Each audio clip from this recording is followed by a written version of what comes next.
Pertama-tama saya ucapkan selamat ulang tahun kepada GBI Keluarga Allah Blessing yang ke-21. Dan juga selamat ulang tahun kepada, nah ini koko saya. Kogun ya, puji Tuhan. Saudara, saya percaya saudara betul-betul diberkati Tuhan karena sebetulnya hari ini tadi saya diundang untuk melayani perayaan sekaligus ibadah untuk kemerdekaan 17 Agustus di Jakarta, saudara. Di Kementerian Pekerjaan Umum, Kementerian PU. Ya.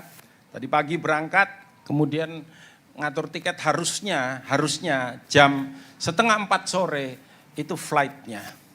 Mereka ngatur tiket, Pak ini mestinya pesawat ini tidak akan terlambat katanya. Ada dua pilihan ya, tapi saya nggak mau ngomong merek, nggak enak ya saudara ya. Tapi pesawat yang satunya, Pak itu terkenal tukang telat. Saya bilang kalau dari jamnya itu favorable. Kenapa? Karena sampai di Surabaya itu jam 4:30. Acara di sini jam 6, jadi pasti nutup. Pak, tapi itu tidak kita sarankan Pak. Pesawat yang satunya lagi, pesawat yang terkenal bagus ya di Indonesia, saudara. Tapi ternyata telat juga. Ya kan, harusnya 3:30 boarding sampai mau deket jam 4. Nggak ada kabarnya, saudara. Jadi memang pesawat di Indonesia itu bikin doa kita itu makin kenceng. Karena kalau tadi dia pun itu on time, itu jadwalnya sampai di Surabaya jam 5:40. Jadi saya delay 40 menit, saya WA istri saya, sayang delay 40 menit. Walah katanya. Lah berarti mundur berapa saudara? 40 menit. Tapi saya percaya saudara ini dikasihi Tuhan. Ya. Jadi saya lihat saudara tadi di sini, saya rada minder. Kenapa? Dari tadi pagi saya berangkat, ini saya pulang, saya sampai di tempat saudara. Jangan dikasih tahu siapa-siapa, saya belum mandi saudara. Ya, jadi kalau saya pakai jas ini bukan karena gaya-gayaan, gak nutut moleh. Kalau enggak saya juga pakai batik kayak Kogun itu, saudara. Tapi puji Tuhan, jam persis jam 17:40 itu udah mau landing pesawatnya. 17:45 dia touchdown, saudara. Bukankah itu mujizat Tuhan? Amin, saudara. Amin. Telat 40 menit, gak masalah telat. Yang penting sampainya itu on time. Saya hubungi Joshua, Jos, aman. Aku udah jalan ini keluar. Ya mau on the way ke sini. Karena saya dikasih tahu rundown-nya, Pak Daniel khotbahnya. Kalau di sini tulisannya jam 7:25. Persis. Ini lebih cepat 5 menit ya. Ini 17:20, saudara. Jadi senang sekali bisa berjumpa dengan saudara. Oh ya, ada satu rahasia lagi, Kogun. GBI Rock itu berdirinya tanggal 22 Agustus, persis hari ini saudara. Umurnya sama, 21 tahun. Ya, jadi kita seumuran. Kogun ya, seumuran gerejone. Ya, orangnya Kogun lebih tua dari saya. Nah saudara, mari buka bersama dengan saya firman Tuhan dari 2 Korintus pasal 1 ayat 20. Tema saudara malam hari ini luar biasa sekali. Alkitab berkata sebab Kristus adalah apa saudara? Ya, Kristus adalah ya bagi semua, katakan semua. Bagi semua apa? Janji Allah. Itulah sebabnya oleh Dia kita mengatakan amin untuk memuliakan Allah. Nah, tahukah saudara bahwa amin itu adalah nama Tuhan. Amin itu berkata setuju kepada setiap janjinya, saudara. Dan itulah Tuhan kita. Ya. Tetapi apakah kemudian ayat ini berlaku begitu saja? Saya coba berdoa dan merenungkan apa yang saya mau sampaikan malam hari ini kepada saudara. Karena saya ingin pesan ini gak cuma jadi sebuah khotbah yang bagus, tapi biarlah ini menjadi sebuah suara kenabian, saudara. Untuk apa? Untuk next step, saudara. Saya yakin dan percaya bahwa Tuhan akan pakai keluarga Allah Blessing secara luar biasa. Di kota Surabaya, bahkan saya percaya secara nasional, bahkan internasional. Loh iya betul saudara, haleluya. Amin. Karena urapan yang Tuhan kasih, Kisah 1 ayat 8, itu dikatakan kalau Roh Kudus turun ke atasmu maka kamu akan menjadi saksiku. Di Yerusalem, Yudea, Samaria. Yerusalem itu lokal. Yudea itu regional. Ya, Yerusalem, Yudea, Samaria. Itu nasional, Saudara. Bahkan sampai kemana? Itu internasional. Jadi urapannya jangan mandek di lokal. Urapannya harus meningkat lokal, regional. Amin, Saudara? Ya, regional, nasional. Nasional apa, Saudara? Internasional. Dan ketika saudaraku tahun berapa itu ya? Beberapa tahun yang lalu kita menerima kabar bahwa pendoa di Korea katanya. Berdoa dan Tuhan bilang kaki Dian yang ada di Korea dipindah ke Indonesia. Saya merenungkan belakangan ini saudara, karena kita dulu berpikir bahwa kaki Dian itu kegerakan Roh Kudus, dan saya percaya itu iya. Ya. Tapi lebih daripada itu, kaki Dian dipakai buat apa sih? Kaki Dian itu salah satu artikel yang ada di ruang kudus, saudara. Kaki Dian itu dipakai untuk menerangi ruangan. Tadi di Kementerian PU itu dibilang bahwa 20 tahun lagi, saudara. Berarti tahun berapa? 2045. Saudara, tahun 2045 itu akan menjadi tahun emas buat Indonesia. Karena 100 tahun kemerdekaan, tepuk tangan buat Allah kita. Oh, tapi dengar baik-baik saudara, kalau tanpa Tuhan, nanti tahun emas jadi tahun cemas katanya. Tahun emas jadi tahun apa? Lemas. Ya. Karena itu siapa yang paling bertanggung jawab? Dan ini yang saya sampaikan tadi kepada mereka, khotbahnya beda ya. Tapi saya sampaikan kepada mereka bahwa kalau kamu ada di departemen ini, kamu ada di kementerian ini, Tuhan taruh kamu di sini untuk menyatakan kemuliaannya. Nah, tentu saja saudara, Tuhan akan nyatakan gerejanya. Itu sebabnya Matius pasal 7 ayat 24-25, Tuhan Yesus menyatakan demikian. Saudara perlu tahu bahwa Tuhan Yesus adalah kepala gereja. Dia berkata, setiap orang yang mendengar perkataanku ini dan melakukannya, ia sama seperti orang bijaksana yang mendirikan rumahnya di atas batu. Kemudian turunlah hujan dan datanglah banjir, lalu angin melanda rumah itu. Tetapi rumah itu tidak rubuh sebab didirikan di atas batu. Saya percaya saudara bahwa gereja yang kuat adalah gereja yang ketika menghadapi tantangan apapun. Zaman ini akan selalu berubah. Ada seorang profesor di Indonesia yang terkenal, Renat Kasali namanya. Dan dia menulis sebuah buku beberapa tahun yang lalu. Judulnya Change atau perubahan. Apa yang gak berubah di dunia ini saudara? Coba lihat kiri kanan sambil kasih senyum bilang, ya perubahan itu sendiri. Apa yang gak berubah? Perubahan itu sendiri. Gereja pun menghadapi tantangan perubahan. Ya, toko udah mulai gak seberapa banyak hari-hari ini. Ya kan? Orang kalau beli-beli coba, ibu kalau beli-beli di mana ibu-ibu? Shopee, Tokopedia, beli-beli. Ayo sebutkan lagi apa itu? Ya. Bahkan saudara saya punya satu jemaat yang bilang, Pak aku tuku cat. Itu online Pak, jauh lebih murah daripada beli di toko. Saya suka baca saudara. Dulu salah satu sobuan saya itu toko buku. Saya dapat kesempatan pelayanan dengan istri saya ke luar negeri. Saya cari apa saudara? Toko buku. Dan kalau saya ke toko buku, istri saya tahu, wes ojo ditakoke mulai jam piro. Ya, tapi sekarang kita nggak perlu ke toko buku. Semuanya online. Semuanya berubah saudara. Zaman dulu kalau kita mau pergi kemana kita naik taksi, sekarang enggak. Taksi jauh lebih mahal. Tadi pagi saya turun di Jakarta, hampir saya keliru saudara. Karena saya coba cek Grab itu jemputnya di Terminal 3, saya di Terminal 1, saya perginya naik Citylink. Untung Tuhan baik, kepala saya dipindahin saudara. Nek gak luwe larang aku bayare. Ya, Grab-e ono ndek kono. Saya bilang sebentar ya mas ya, saya pindah ke sana. Everything is changed. Dunia ini tidak pernah berhenti berubah. Saudara lihat tadi Tuhan Yesus bilang apa? Rumah yang didirikan di atas batu. Satu lagi kita tahu, rumah yang didirikan di atas apa saudara? Pasir. Pasir itu apa? Sesuatu yang mudah berubah. Ya, pasir itu saudara masukkan gelas dia jadi kayak gelas, masukkan mangkok jadi kayak mangkok. Taruh di piring dia modelnya kayak piring. Dia gampang berubah saudara.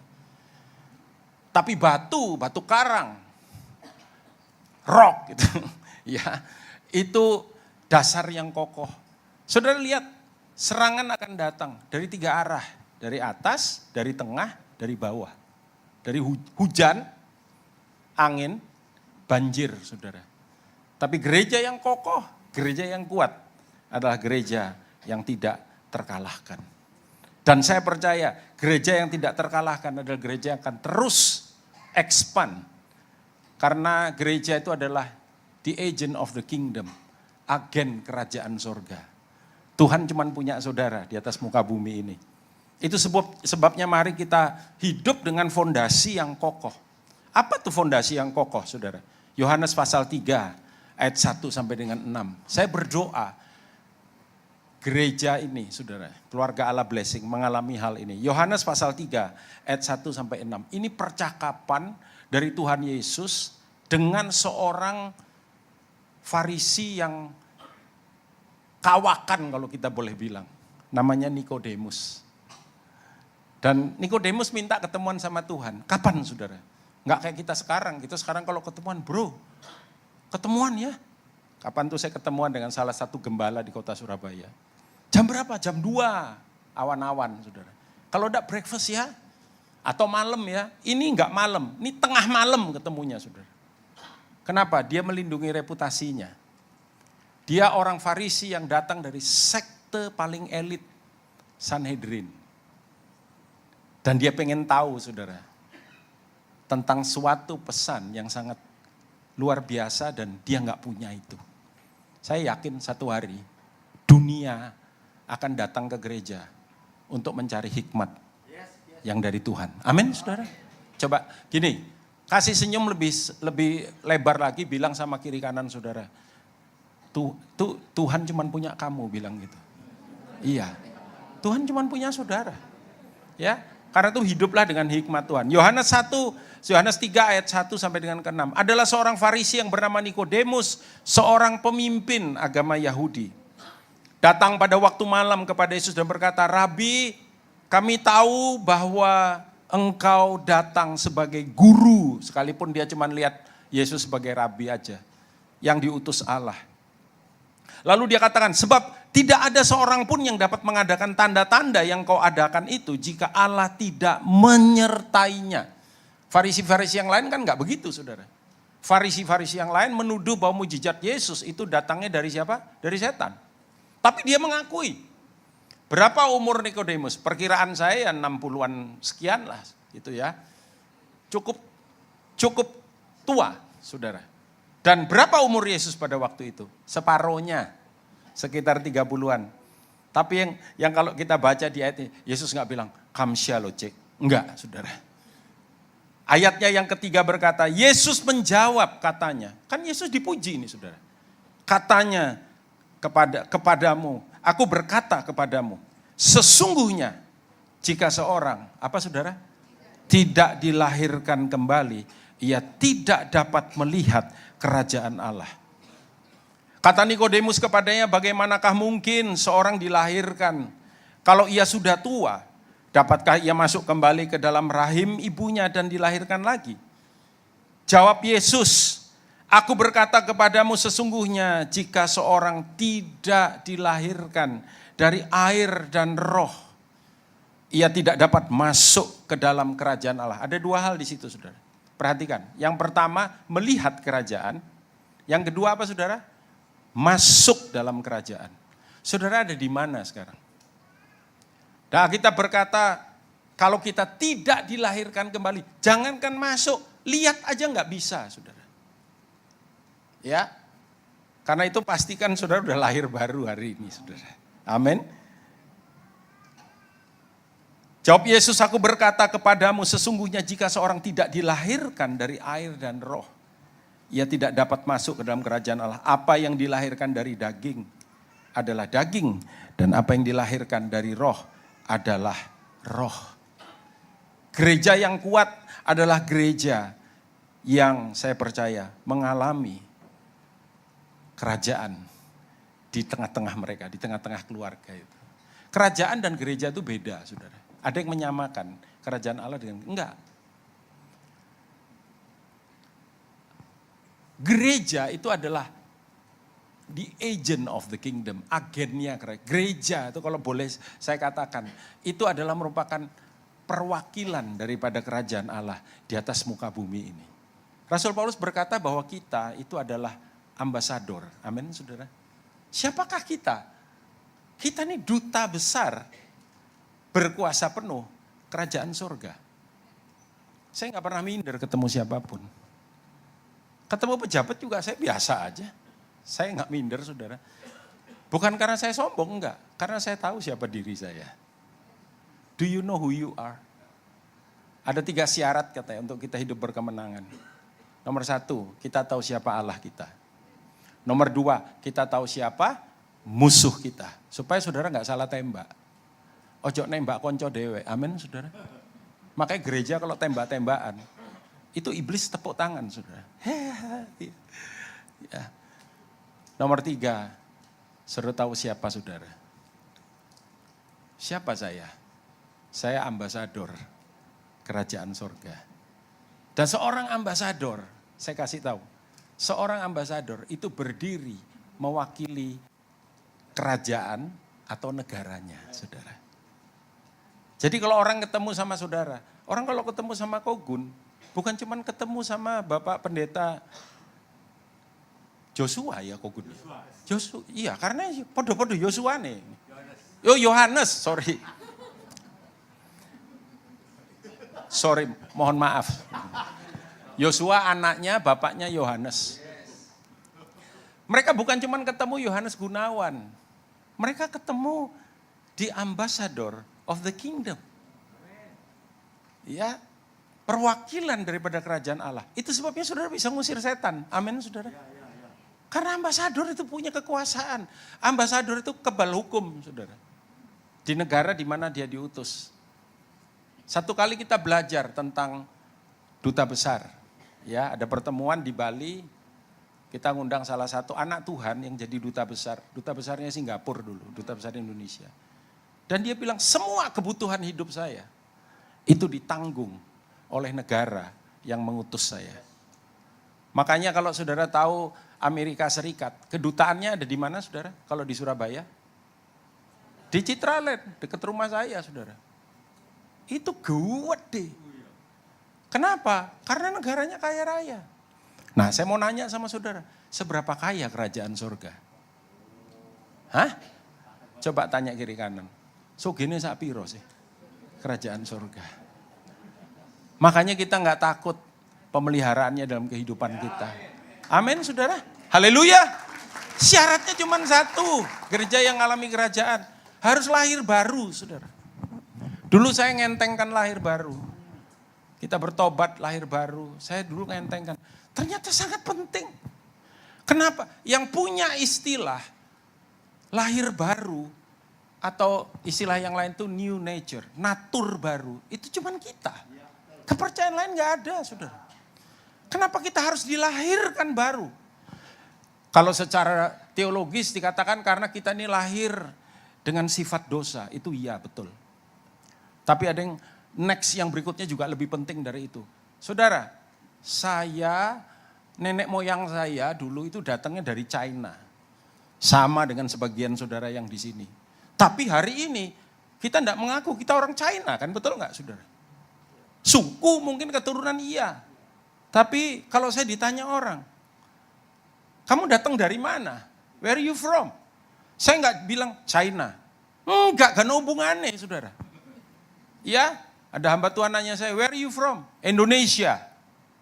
Coba saya mau nanya sama saudara. Saudara dari mana? Indonesia. Lemes jawabnya. Saudara dari mana? Indonesia. Saudara orang apa? Indonesia. Amin. Kenapa saudara? Karena saudara lahir di Indonesia. Kalau kita dilahirkan baru, kita menjadi warga negara kerajaan sorga. Itu yang Alkitab bilang. Bukan cuma warga negara biasa. Tapi warga negara yang hidup dengan semua jaminan yang Tuhan sediakan bagi kita. Saya berdoa gereja ini gereja yang mengalami kerajaan, saudara. Sebab dalam Yehezkiel 36 ayat 25 sampai dengan 7 orang tanya sama saya, "Loh Pak, saya tahu saya lahir baru dari mana, Pak?" Ya. Yehezkiel 36 ayat 25 sampai 27. Aku akan mencurahkan kepadamu air jernih yang akan mentahirkan kamu. Akunya huruf besar, saudara. Jadi rupanya Yehezkiel melepaskan sebuah nubuatan yang hanya tergenapi ketika sang raja datang ke atas muka bumi ini. Yesus itu raja loh, saudara. Tahu dari mana Pak Daniel? Matius 4 ayat 17. Khotbahnya yang pertama. Apa khotbahnya yang pertama? Bertobatlah. Sebab kerajaan sorga sudah dekat. Sudah dekat itu sudah datang. Di mana sang raja berada, di situ kerajaannya hadir. Aku akan mencurahkan kepadamu air jernih yang akan mentahirkan kamu dari segala kenajisanmu dan dari semua berhala-berhalamu. Aku akan mentahirkan kamu. Ayat 26. Yuk kita baca sama-sama sampai selesai ayat 27. 1, 2, 3. Kamu akan kuberikan hati yang baru dan roh yang baru di dalam batinmu. Dan aku akan menjauhkan dari tubuhmu hati yang keras dan kuberikan kepadamu hati yang taat. Rohku akan kuberikan di dalam batinmu. Dan aku akan membuat kamu hidup menurut segala ketetapanku dan terus berpegang pada peraturan-peraturanku dan melakukannya. Saya ini kan gembala, saudara. Belum lama, baru 21 tahun ini, Kogun. Ya, podo katanya Kogun. Saudara tahu enggak, yang jadi kerinduan seorang gembala itu apa? Pertumbuhan rohani, saudara. Loh iya, ya jemaat tambah sugih, tapi rohaninya cetek enggak bertumbuh. Kita sedih, saudara. Yang kita kuber bukan berkat itu. Pertumbuhan rohani, kedewasaan rohani. Jadi tiap kali kalau saya khotbah, selalu saya singgung itu. Dan untuk bisa dewasa rohani bertumbuh, harus cinta firman, betul gak saudara? Kita selalu khotbah, gembala-gembala apa bergumul gembala. Tiap minggu khotbah, baca firman saudara. Ibadah yang sungguh-sungguh, kehidupan doa dijaga. Tapi apakah semua jemaat baca firman? Saya ingat ya saudara, waktu saya habis bertobat, apa tandanya lahir baru? Haus dan lapar akan kebenaran. Hati yang baru, batin yang baru akan kuberikan kepadamu. Nggak usah dipaksa-paksa. Seperti bayi yang baru lahir. Bayi yang baru lahir itu nyari susu, betul gak saudara? Nggak ada bayi itu yang mamanya bilang ayolah ngombeo talah. Dia nyari sendiri. Ada kehausan, ada kelaparan. Waduh kalau kebaktian saudara. Saya senang ibadah. Semangat, bergairah. Ya, meskipun gak ada yang ngajak. Saya bertobat, dibaptis, bertobat, langsung saya masuk pelayanan. Apa pelayanan saya yang pertama? Penerima tamu. Makanya saya gak pernah ngenyek penerima tamu. Dan jangan anggap enteng penerima tamu. Penerima tamu itu bisa kasih pengaruh suasana hati saudara di ibadah. Penerima tamu juga gak boleh rendah diri. Ya, penerima tamu tapi juga gak boleh cuek. Jemaat datang dia ngobrol sama temennya sampai jemaatnya liwat. Tapi tadi di sini enggak, dari depan saya disalami. Apa karena Pak Daniel disalami ya. Siapa saudara sini yang tadi datang disalami sama asyirnya, angkat tangan saudara. Amin, haleluya. Saya berdoa Tuhan, urapi senyum saya. Kalau saya salaman, pakai tangan saya ini untuk apa? Impartasi rohmu. Kemudian teman saya bilang, suaramu lumayan apik.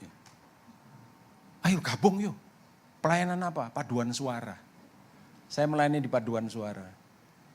Lalu ada teman saya yang lain, ayo bikin vokal grup. Ya di tempat kita dulu kok.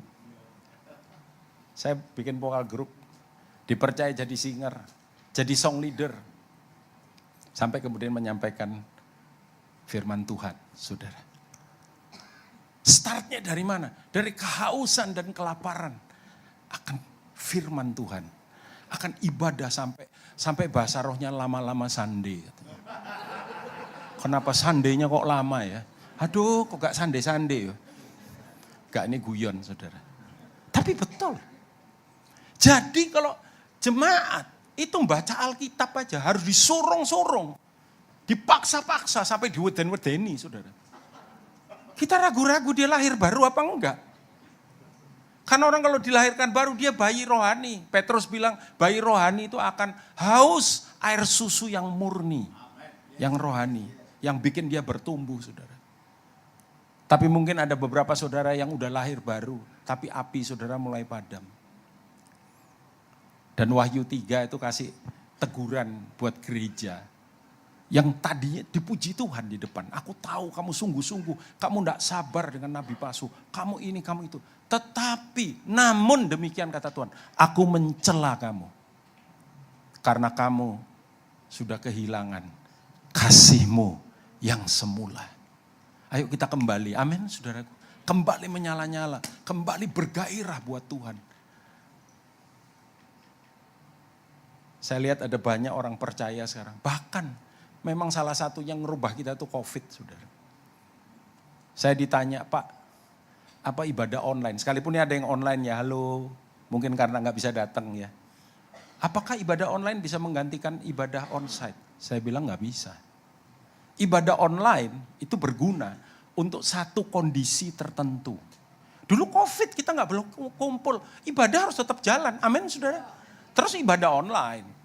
Tapi keterusan sampai hari ini. Oh no, sing seneng online. Enak Pak online Pak. Online itu bisa di mana saja, kapan saja, termasuk terima gangguan apa aja. Iya, saudara ikut ibadah online. Ya kan, wow nyanyi-nyanyi di rumah. Habis itu bel bunyi. GoFood datang. Di pos saudara. Iya Pak, sedalen kono Pak. Yo makasih ya, tutup. Lanjut lagi. Di gereja bisa kayak gitu.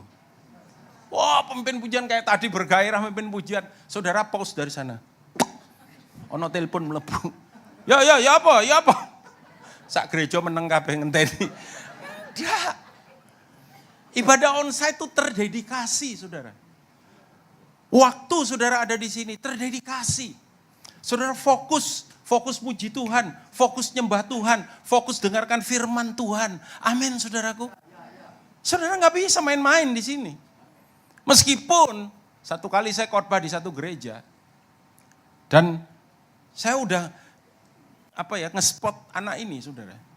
Karena kadang saya kan noleh ke belakang. Karena selama pujian dia puji sambil nyanyi, mulutnya itu nyanyi tapi sambil gini. Penyembahan juga gitu. Saya pikir nanti pas saya naik mimbar mau khotbah duduk HP-nya ditaruh atau dia mungkin lihat Alkitab atau apa. Sekarang kan Alkitab kita sudah di sini semua, benar nggak saudara? Sudah jarang ada orang bawa Alkitab cetakan. Ternyata sepanjang saya khotbah, dia terus lihat HP-nya. Bencek no tenan saudara. Bukan karena saya nggak ada ratusan orang datang, sekian ratus orang datang. Perhatikan firman, dia aja yang enggak, saya terganggu saudara. Saya cuma dalam hati gini, ngapain kamu ke gereja? Hanya untuk lihat HP. Wah Pak Daniel marah. Enggak, saya enggak marah, saya cuma semangat aja saudara. Karena itu tidak hanya gereja yang berdasar itu gereja yang lahir baru. Gereja yang punya kelaparan dan kehausan akan Tuhan. Tapi juga gereja yang hidup dengan budaya kerajaan surga. Kita ini lahir di Indonesia, khususnya di pulau, saya nggak lahir di Pulau Jawa, saya di Kalimantan, saudara. Tapi kemudian SMA saya pindah ke Jawa. Keluarga kami campur-campur ya, dari sini dan dari Banjarmasin itu campur. Jadi saya bisa dua bahasa daerah. Saya bisa ngomong Banjar, saya juga bisa ngomong Surabaya, saudara. Jadi orang seringkali bingung, kowe iki arek endi to awakmu iki? Ya, anyway. Saudara, karena kita lahir di sini, kita terbiasa dengan budaya yang ada di sini. Betul nggak saudara? Itu otomatis. Makanya Yesus bilang, kalau kamu nggak dilahirkan baru, jangankan masuk, lihat aja enggak. Tapi kalau kamu dilahirkan baru, kamu akan masuk ke dalam kerajaan sorga. Dan untuk kita ada di dalam kerajaan sorga, supaya kita kerasan di dalam kerajaan sorga, kita harus hidup dengan budaya kerajaan sorga. Budaya itu isinya macam-macam, bahasa, kebiasaan-kebiasaan, apa yang dianggap baik, apa yang dianggap jelek, termasuk panganan, saudara. Ya, siapa sing seneng soto angkat tangan. Partai soto. Siapa yang suka rawon angkat tangan. Siapa sing seneng rujak angkat tangan. Rujak cingur, rujak manis, rujak tolet, rujak gobet. Kok gue angkat tangan terus ya. Gak ono sih gak seneng. Saudara. Saudara pergi ke luar negeri. Betul? Kemarin anak saya wisuda. Saya 2 minggu gak di Surabaya. Begitu mendarat dijemput. Makan pas waktu makan malam. Saudara tahu saya makan apa? Ayam penyet, saudara. Kangen aku. Ya, tidak berat buat kita hidup dalam budaya kerajaan. Kalau kita memang dilahirkan di dalam kerajaan sorga. Amin, saudara. Tuhan Yesus dalam 1 Yohanes 1, pasal yang kelima ayat 1-5 berkata, setiap orang yang percaya bahwa Yesus adalah Kristus, lahir dari Allah. Dan setiap orang yang mengasihi dia, yang melahirkan, mengasihi juga dia, yang lahir daripadanya. Inilah tandanya bahwa kita mengasihi anak-anak Allah. Yaitu apabila kita mengasihi Allah, serta melakukan apa saudara? Perintah-perintahnya. Apa itu Pak? Hidup dalam budaya kerajaan. Melakukan, mengasihi, dan melakukan perintah-perintahnya. Sebab inilah kasih kepada Allah, yaitu bahwa kita menuruti perintah-perintahnya. Baca sama-sama saudara. Mulai dari perintah-perintah 1, 2, 3. Perintah-perintahnya itu, enggak kelihatan ya? Oh, bukan yang ini. 1 Yohanes 1. 1 Yohanes 5, maaf, ayat 1-5. Ayo mulai dari kata perintah. Perintah-perintahnya itu tidak berat. Sebab semua yang lahir dari Allah, apa saudara? Mengalahkan dunia. Dan inilah kemenangan yang mengalahkan dunia, iman kita. Siapakah yang mengalahkan dunia selain daripada dia yang percaya bahwa Yesus adalah anak Allah. Jadi Alkitab berkata begini, iman kepada Kristus bentuknya adalah percaya kita kepada dia. Percaya kita kepada dia karena kita lahir dari Allah. Sehingga kita menjadi pelaksana firman dan kehendaknya di dalam kehidupan kita. Otomatis saudara. Kayak saya gini, buat saya ngomong Indonesia tuh, saya nggak bergumul. Siapa di sini yang Surabayaan bergumul? Kecuali saudara bukan orang Surabaya, betul nggak saudara? Tadi pagi saya khotbah di Jakarta, berapa kali saya keprojot istilah Surabaya. Iya, yang pegawai negeri yang Surabaya, ketawa mereka. Yang orang Jakarta bingung, apa tuh? Soalnya apa gak ngerti. Mereka bergumul, kita enggak. Karena itu memang budaya kita. Jadi saya percaya saudara, kalau kita hidup atau menjadi gereja yang menjadi duta daripada kerajaan sorga, maka melaksanakan firman dan kehendaknya itu adalah kesukaan dalam kehidupan kita. Gereja yang mengerjakan firman-Nya dengan kesungguhan adalah gereja yang kuat. Roma 12 ayat 2 bilang, janganlah kamu jadi serupa dengan dunia ini, tetapi berubahlah oleh pembaruan budimu, sehingga kamu dapat membedakan manakah kehendak Allah.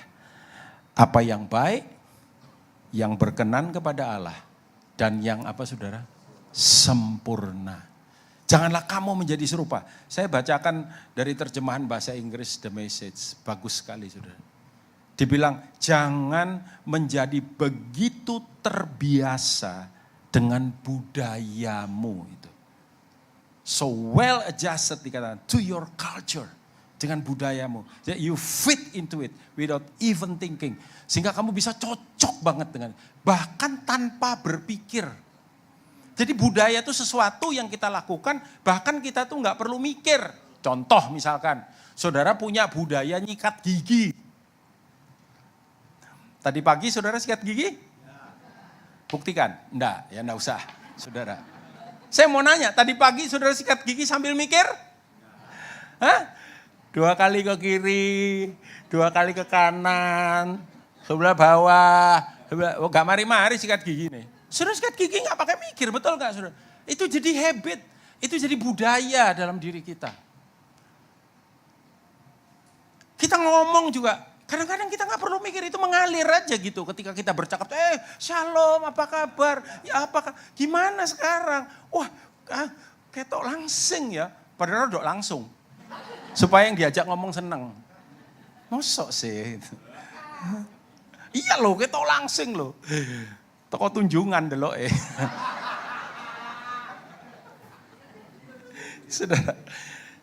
Saudara ketika ngobrol, ketika ngomong, pakai mikir enggak saudara? Bahkan satu hari Tuhan tegur saya. Dulu satu hari saya bisa khotbah 3-4 kali saudara. Hari Minggu. Pernah 1 hari Minggu saya pelayanan. Saya dijadwal 1 hari Minggu tuh khotbah 7 kali. 1 hari saya setir mobil sendiri. Dari satu tempat ke tempat lain mau pelayanan. Roh Kudus bilang, kamu lakukan apa? Kamu kerjain apa? Saya tadinya cuek aja, saya pikirin pikiran. Mungkin karena saya rada capek lah. Suara itu datang lagi. Kamu ngapain? Saya bilang, Tuhan, saya pelayanan. Saya nyampaikan firman-Mu, saya berkhotbah. Ya, sungguhan, kamu ngapain kata Tuhan? Wah, saya tahu ada yang gak beres saudara. Tuhan bilang gini, kamu gak berkhotbah sebetulnya. Kamu tuh mesin khotbah. Kamu itu sama. Itu kalau di luar negeri, tapi sekarang di kita juga banyak. Itu mesin jualan minuman tahu saudara. Saudara masukin duitnya, saudara pencet pilihannya, minumannya keluar saudara. Kamu tuh model kayak gitu loh.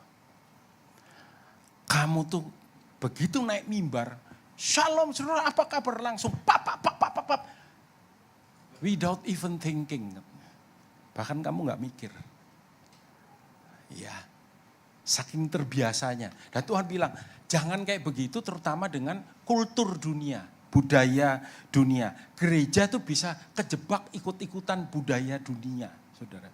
Lalu dibilang, instead, sebaliknya, fix your attention on God. Pusatkan perhatianmu kepada Allah.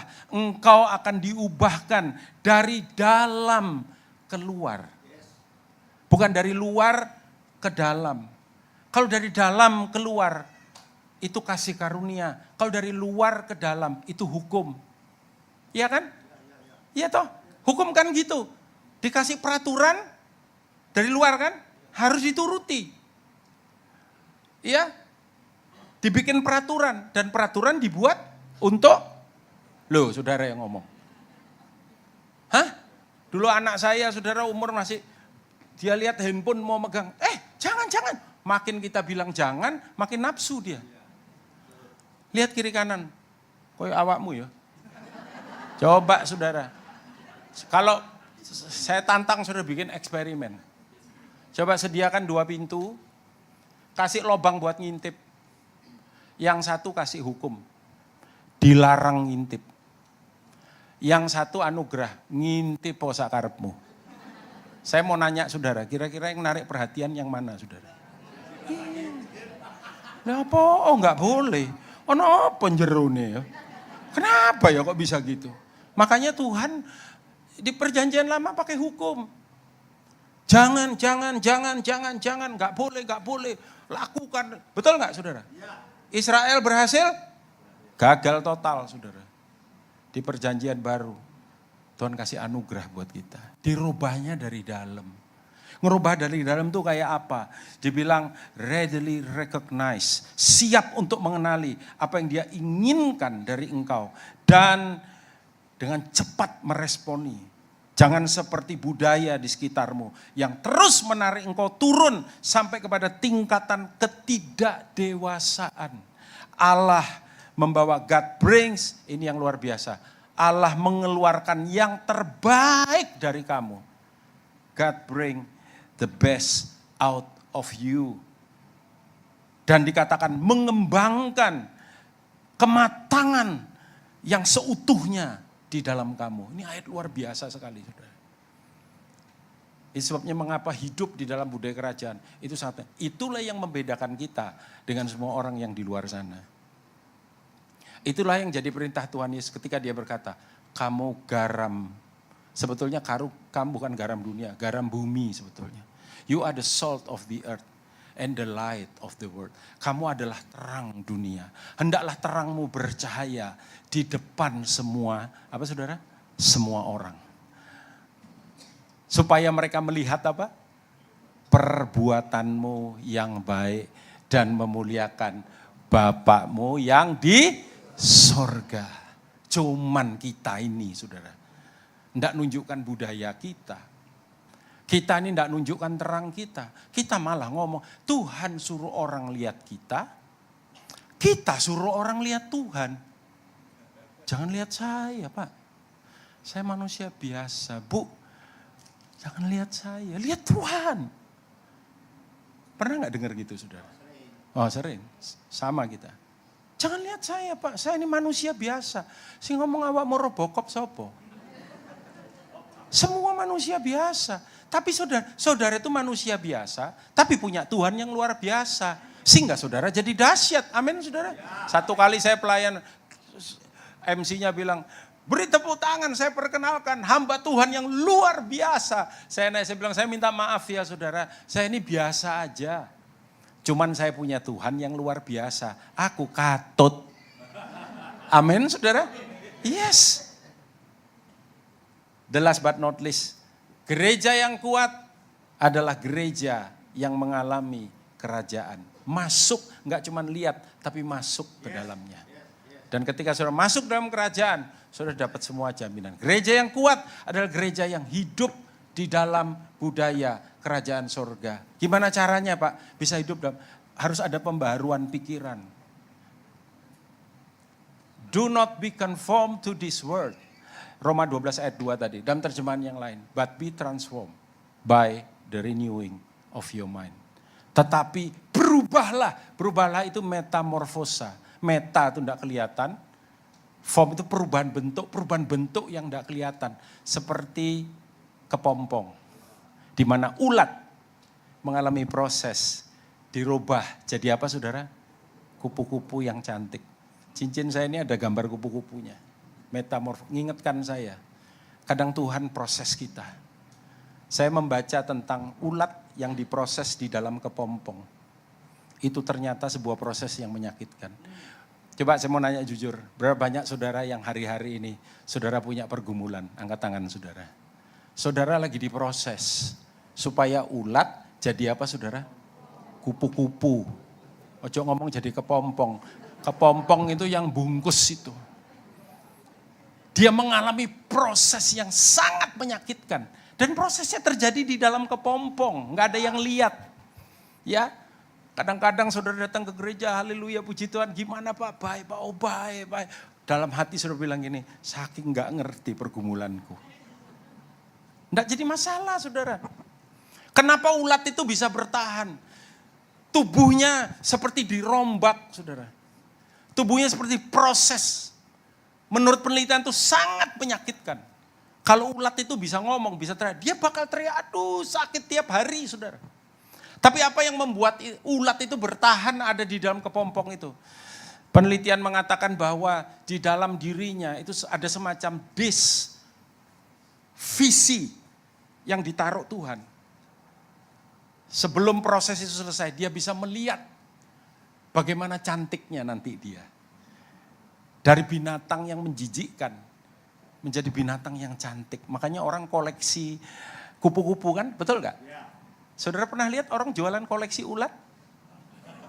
Hah? Ulat itu menjijik, betul gak saudara? Kupu-kupu kita senang lihatnya. Tapi prosesnya gak gampang. Saudara, Tuhan kadang izinkan tantangan. Kita dalam gereja, kita mengembalakan, tantangan bisa datang. Dan ketika tantangan datang, saya selalu mengingatkan diri saya, kupu-kupu, metamorfosa. supaya kamu dapat mengetahui apakah yang menjadi kehendak Allah, apa yang baik, yang berkenan, dan yang sempurna. Yang terakhir saudara, 3 poin saja. Ya, gereja yang kuat adalah, saya percaya, gereja yang berbuah bagi kerajaan surga. Kerajaan itu harus di-expand. Semua kerajaan itu punya visi expansion. Visi perluasan, katakan perluasan. 1, 2, 3. Berapa banyak bisnismen di sini angkat tangan saudara? Masuk ke honor. Oh ya, itu ada yang angkat tangan. Apapun bisnis saudara. Saudara kepingin bisnis saudara berkembang, betul nggak saudara? Nggak ada orang yang punya toko satu. Pak, saya bersyukur Pak ada toko satu ini. Sampai Yesus datang biar satu aja nggak apa-apa. Loh nek iso loro apa siji? Nek iso telu apa siji apa loro? Ya, ada salah satu pemimpin kita punya restoran. Terkenal, berkembang. Dia apa namanya? Apa istilahnya itu? Franchise. Satu kali dia bangga, dia bilang, Pak Daniel, kita bersyukur Pak, ini franchise yang ke-100. Telurnya wis pecah Pak. Yang ke-100. Oh bangga dia, saya bisa paham saudara. Semua kerajaan di atas muka bumi ini punya visi ekspansi, termasuk kerajaan surga. Makanya Tuhan kasih urapan apa? Urapan Yerusalem, urapan Yudea, urapan Samaria, urapan apa saudara? Ujung bumi. Kogun, ayo kita sama-sama bekerja dan bekerja sama untuk memperluas kerajaan Allah di mana Tuhan percayakan kepada kita. Amin. Haleluya. Katakan haleluya. Itu haleluya gaya baru, saudara. Saudara, marilah kita hidup. Matius 21 menghasilkan buah kerajaan. Ayat 42 dan 43. Kata Yesus kepada mereka, silakan pemain musik kembali. Belum pernahkah kamu baca dalam kitab suci, batu yang dibuang oleh tukang-tukang bangunan telah menjadi batu penjuru. Hal itu terjadi dari pihak Tuhan. Suatu perbuatan ajaib di mata kita.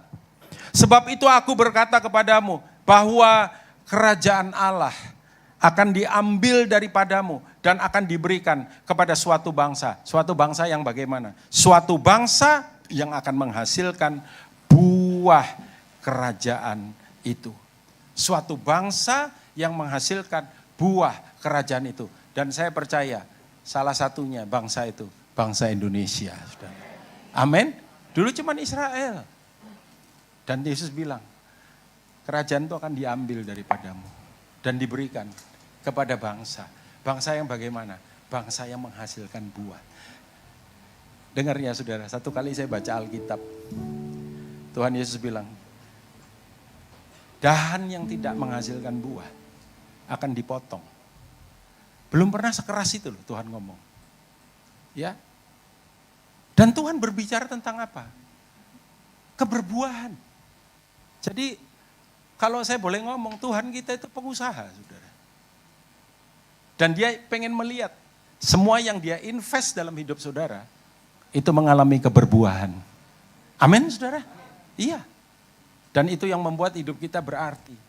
Jadi jangan puas, cuman jadi orang percaya yang bilang, Tuhan terima kasih, aku sudah dapat jaminan keselamatan. Tapi kita jadi jemaat 5D. Tahu jemaat 5D, saudara? Datang, duduk, dengar, jangan lupa duit, kolekte saudara. Tapi yang paling bahaya apa? Pulangnya dungu. Jadilah jemaat yang berbuah. Saya tutup dengan satu ayat luar biasa dari Matius pasal 16, ayat 18 dan ayat yang ke-19. Bisakah kita berbuah? Bisakah semua saudara yang ada di tempat ini dipakai Tuhan? Bisa nggak saudara? Katakan bisa. Saya berdoa satu malam saudara. Saya mencucurkan air mata saya bilang Tuhan kapan? Karena ada janji nubuatan bahwa Surabaya ini akan dilawat Tuhan. Saudara mesti bangga loh jadi warga Surabaya. Surabaya melahirkan banyak hamba-hamba Tuhan hebat-hebat. Amin. Ya. Saya bilang Tuhan, kapan Tuhan lawat? Kan banyak lagu ya tadi di Jakarta mereka Yesuslah Tuhan yang layak ditinggikan, layak disembah oleh suku-suku bangsa dan seterusnya. Kita rindu Lawatan Tuhan terjadi. Tapi malam itu saudara, saya visualisasi ya, saya percaya dengan visualisasi. Saya bayangkan Roh Kudus bergerak di kota Surabaya, saudara. Roh Kudus datang ke setiap pelosok. Tuhan pernah bilang gini, Daniel, kalau malam ini aku mengunjungi Surabaya, kira-kira daerah yang tak datengin pertama daerah mana? Saya dalam hati Citraland Tuhan. Soalnya aku tinggal di kono, karepmu dhewe ae kataku. Tegal Sari. Tapi kita sama-sama salahnya kok. Karena Tuhan bilang, aku akan datang ke tempat yang paling gelap di kota ini. Ke tempat yang paling kumuh. Ke tempat di mana di outcast, orang-orang yang terhilang ada di sana. Saya nangis, saudara. Mampukah Roh Kudus malam hari ini melawat kota kita yang kita cintai ini, saudara? Mampu nggak? Mampu. Berapa penduduk Surabaya? Loh, gak roh. Tinggal di Surabaya gak ngerti. Kalau malam 3 juta. Kalau pagi siang 5 juta. Karena kemasukan dari Sidoarjo, dari Gresik, gerbang Kertasusila itu loh. Iya betul. Jadi malam ini kalau Roh Kudus bergerak, kurang lebih 3 juta jiwa, dikurangi jumlah orang Kristen di Surabaya, akan bertobat. Ya, senang ya saudara ya, amin? Amin. Tapi sesok, sekian juta orang ini bakal ngerepoti saudara. Kenapa demikian? Saya bayangkan saudara, di mana terjadi kebangunan rohani. Dan mereka pasti akan heran dengan apa yang mereka alami. Kemana mereka pergi untuk cari penjelasan? Ngetok rumah ini, tonggone sing Kristen. Halo, isu-isu. Bu, Pak, wis tangi. Saudara keluar dan kucuk, iya apa. Dia menerobos masuk. Kita keluarga ngalami ini loh. Saudara harus menjelaskan. Apa itu kelahiran baru? Apa itu bertobat? Apa itu hidup cinta Tuhan, mengasihi Tuhan? Bahkan gereja-gereja akan mengadakan baptisan selam, saudara. Berapa banyak orang yang bertobat? Katakanlah 2 juta sekian ratus ribu orang. Katakan. Ya, ada berapa gereja di kota Surabaya? GBI aja ada sekitar 130-an lah mungkin. Belum termasuk gereja-gereja lain. Itu sekian juta kalau dibagi dengan jumlah gereja yang ada di kota Surabaya. Itu gembalanya bisa lumutan loh baptis. Gak munggah-munggah kolam itu. Hah? Itu baru baptisan. Belum penyerahan anak, saudara. Belum lagi apa? Pernikahan. Belum lagi apa? Konseling. Belum lagi apa? Oh, kelepasan. Pak, aku nggo jimat, dibrekno gitu. Kok gue nanya sama asistennya, gari wong piro? Katanya baptis ini loh, gari wong piro? Wakil gembala noleh, Pak pucukannya gak ketok, Pak. Wah. Dengar baik-baik ya saudara ya. Kita minta revival, Tuhan bilang, Daniel, kamu jangan minta sembarangan. Kamu minta revival. Saya tuh benci, saudara. Benci. Bapak kan gak boleh benci, harus mengasihi, Pak. Tapi kali ini saya benci, saudara. Saya benci apa? Saya benci gereja rebutan jemaat. Ngisin-ngisin. Gereja tuh harusnya menjangkau jiwa. Bukan rebutan jemaat. Sing mentalitas yang rebut jemaat jarno. Kekno. Makanya saya berdoa, Tuhan lawat Surabaya, lawat Indonesia. Supaya gereja gak ngisi-ngisi nih. Supaya gak rebutan jemaat lagi. Nek perlu PPN. Kursi gue gak cukup. Suruh pindah, jangan sold out, maaf. Sudah laku nih. Ya. Saudara bisa ngerasain gak yang saya rasain? Tapi Tuhan bilang kamu jangan minta sembarangan. Belum tentu gereja siap. Belum tentu gereja siap. Saudara, setelah 21 tahun saya dalam penggembalaan, saya baru mengerti saudara. Kenapa sampai hari ini lawatan Tuhan belum terjadi di bangsa kita dan di kota yang kita cintai ini. Saudara mau tahu apa jawaban Tuhan? You're not ready yet. Artinya jangan buang sampah sembarangan. Bukan. Tuhan bilang, gerejaku belum siap. Coba kalau ada setan di rumah saudara, ada roh jahat. Saudara tengking sendiri? Atau saudara lapor ke Kogun? Kogun, omahku lu wangker ya Kogun. Kapan ya ono waktu ya? Apa? Ngusir setan nih. Kalau perlu ngusir tikus. Apa yang bikin pendeta saudara mati muda? Kakek beban. Ngusir setan iya. Belum lagi saudara terlibat pinjol. Debt collector datang tolong. Saya pernah ngalami saudara. Telepon nangis, toko tolong. Apa ini debt collector toko omahku? Loh kok iso? Saya pura-pura goblok saudara. Kok iso? Ya saya tahu lah, kenapa debt collector datang? Gak bayar utang, bayar gak bayar. Bulan depan masih gak bayar, bulan depan masih gak bayar. Digerodok saudara. Dongano aku lah, aku doa apa ngkon utang? Doakan kamu diberkati gitu. Ya depono dewek. Ben kapok. Ya, gereja belum siap. Tapi saya mau tantang saudara malam hari ini.